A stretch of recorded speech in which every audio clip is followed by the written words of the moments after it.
ముస్తాబాద్ శ్రీ హరిహరపుత్ర అయ్యప్ప దేవాలయంలో శాంతి స్వరూపులు రాజగురుస్వామి అయ్యప్ప స్వాముల శబరియాత్రను ప్రారంభించారు. అయ్యప్ప మాల ధరించి 14 రోజులు కఠిన దీక్షలతో స్వామివారి దీక్షను పూర్తి చేసుకున్న అనంతరం రాజగురుస్వామి ఇరుముడి కట్టగా ముస్తాబాద్ ఆలయం నుండి మాజీ ఎంపీపీ శరత్రావు, ఆలయ కమిటీ చైర్మన్ చీటీ జితేందర్రావుతో పాటు పలువురు స్వాములు శబరిమల అయ్యప్ప స్వామి దర్శనానికి బయలుదేరారు.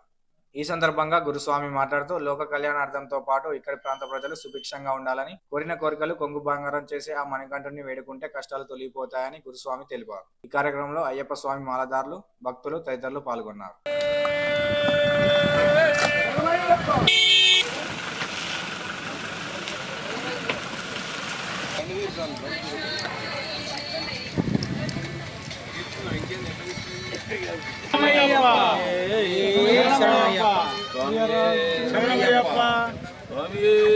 భూతనాథ సదానంద సర్వభూత దయాపర రక్ష రక్ష మహాభాగో శాస్త్రితుభ్య నమో నమ.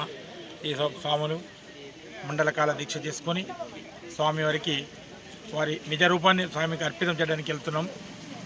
ఇరుముడి తీసుకొని శబరిమలకి వెళ్ళి ఇన్ని రోజులు చేసిన ఒక సాధు సజ్జన ఆ ఒక దీక్ష స్వామికి అర్పితం చేసి మళ్ళీ మన జీవనంలో మనం ఉండడానికి వస్తున్నాం. స్వామి ఆ భగవంతుడు సనాతన ధర్మాన్ని రక్షించడానికి పెద్దవాళ్ళు అది మహానుభావులు చేసిన ఈ యొక్క దీక్షని మనకు భగవంతుడు అనుగ్రహించాలని, అంతటా మంచిగా ఉండాలి, మనము బాగుండాలి, మన ప్రాంతమంతా చల్లగా ఉండాలని ప్రార్థించుకుంటూ అయ్యప్ప దీక్ష చేసుకుంటారు. స్వామి అందరికీ అనుగ్రహించాలని ప్రార్థన చేస్తున్నాం. అయ్యప్ప రాజు గురుస్వామి గారి దైవమే శరణమయ్యప్ప. ఈరోజు హరిహరపుత్ర ముస్తాబాద్ అయ్యప్ప క్షేత్రం నుంచి మేము అయ్యప్ప సన్నిధానం స్వాములందరం అయ్యప్ప స్వామి యొక్క దయతోటి, గురుస్వామి గారి యొక్క బలంతో ఇవాళ 41 మండల దీక్ష 41 రోజుల మండల దీక్ష పూర్తి చేసుకొని అందరం కూడా శబరిమల బయలుదేరుతున్నాం.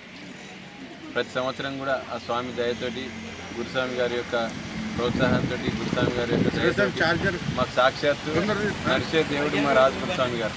ఎంతో మంది అయ్యప్పలేస్తారు, మాలేస్తారు, దీక్ష తీసుకుంటారు. ఉండడమే కాకుండా ఎప్పుడు కూడా ఒక భక్తి ఉండాలి, మంచితనం ఉండాలి, ఎప్పుడు కూడా సేవ చేయాలి, మంచి ఉండాలని నేర్పించే మా గురుస్వామికి మేము సర్వదా కూడా వారికి పాదాభి వందనాలు. ఇవాళ అందరం కూడా